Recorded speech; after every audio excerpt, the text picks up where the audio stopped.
Okay, buddy, it's nap time. Nap time? Why on earth would it be?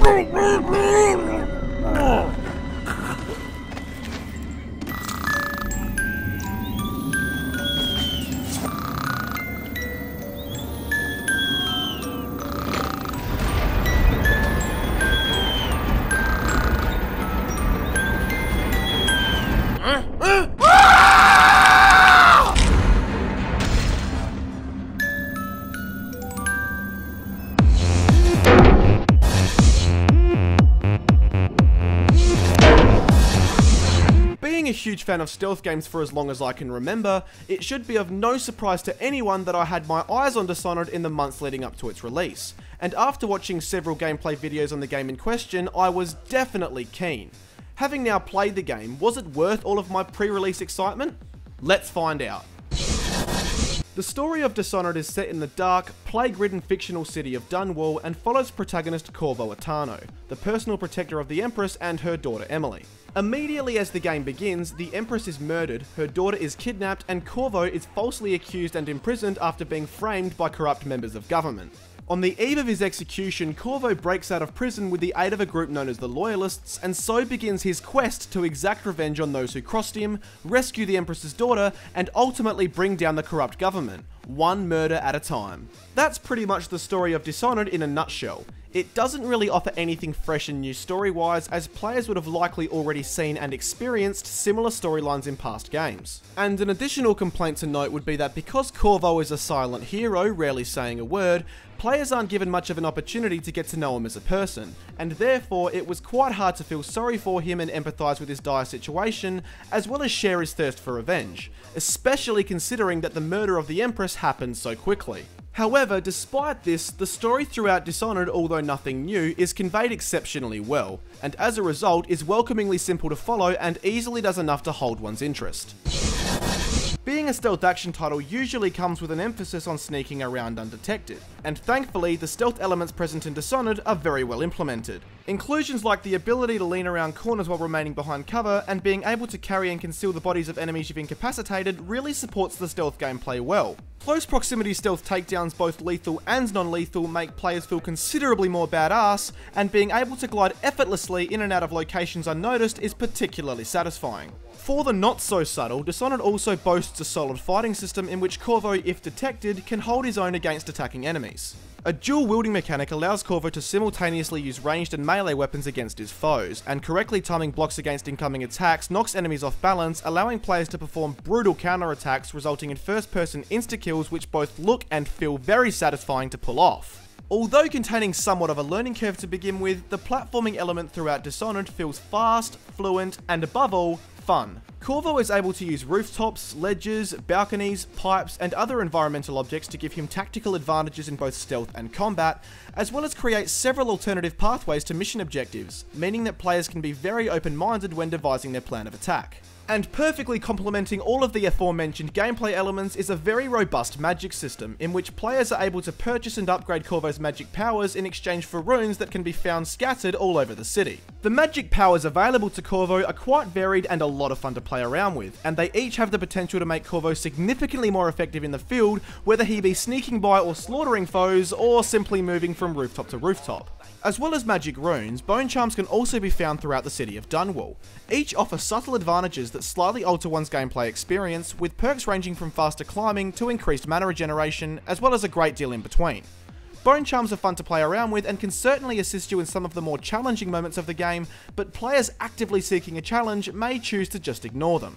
Easily the most reoccurring theme throughout Dishonored is that of player choice. Each mission has practically been laid out as an open world, giving players a myriad of methods to approach their objectives. Players have the choice of incapacitating guards lethally or non-lethally, and when it comes to the game's actual targets, there are multiple ways of dealing with them too, including non-lethal options.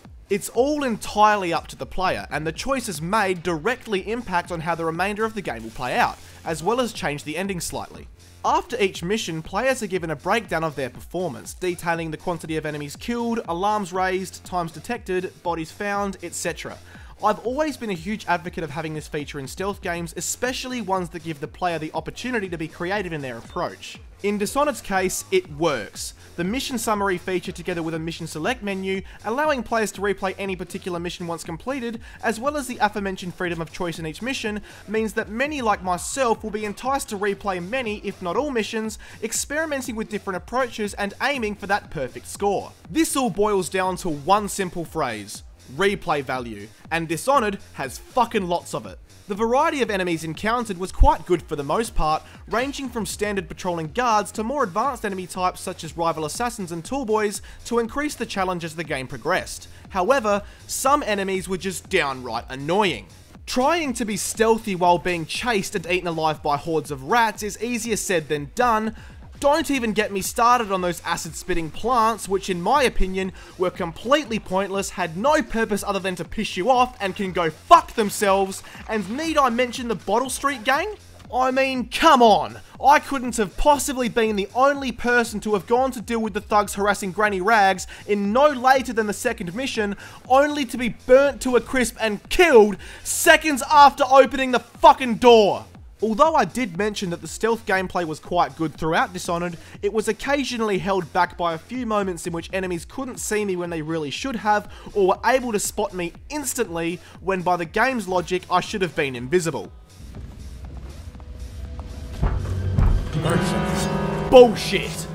Additionally, there wasn't a lot of variation in the stealth takedowns. Although this is only a minor issue, watching the same takedowns take place on screen over and over again quickly took away their impact. Sometimes when platforming, for whatever reason, the blink indicator wouldn't cooperate, failing to take me to where it should have really been able to, making things like quick escapes and avoiding detection way more difficult and frustrating than they should have been. The first-person combat could at times feel a little clumsy when being attacked by several enemies simultaneously, and on top of all that, the overall length of the game is rather short, easily beatable in 1 or 2 days, but one could argue that the brief campaign is more than made up for in replay value. Although far from perfect, the presentation throughout Dishonored is well above average. It is clear that a lot of effort was put into the creation of Dunwall, with some fantastic scenery, as well as dark and grimy visuals that effectively convey the bleak and desperate atmosphere of the plague-ridden city.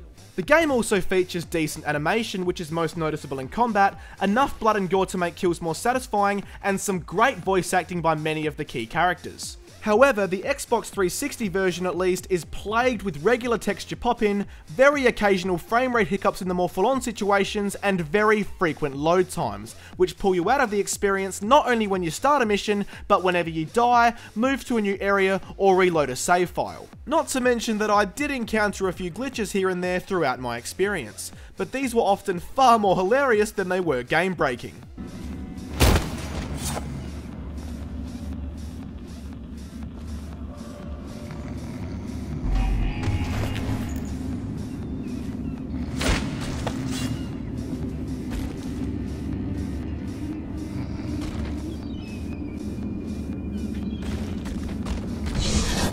Despite its flaws, Dishonored is still a very enjoyable stealth action title, with a decent, easy to follow story, some very robust gameplay elements, and a presentation that does the game justice. If you're a stealth fan that gets into games rich with replay value like Hitman or Deus Ex, I'd strongly recommend picking this game up.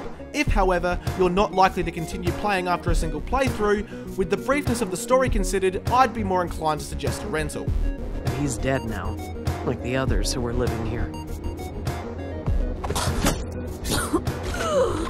Whoops.